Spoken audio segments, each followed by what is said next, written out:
Hello guys! In this video, I will show you how to connect Lovable to Supabase. So, let's start the video.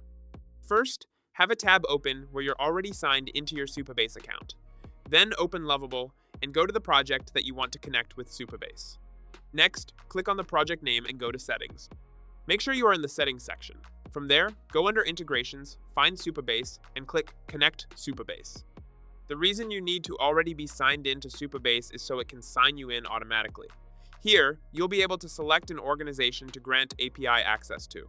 You can see everything that Lovable is allowed to do. Now click Authorize Lovable. Lovable will now start connecting to Supabase. Once it's done, you'll see that your Lovable workspace is connected to your Supabase organization. You can add more organizations if you want, then click Continue.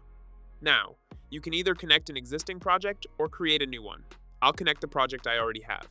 Once that's done, Supabase is successfully connected. You'll also see a message in the chat log saying that your app is now connected to the Supabase project. From here, you can choose what you want to do with it. So now you know how to connect Supabase with Lovable. That's it. If you found this video helpful, don't forget to like and subscribe. Thank you for watching.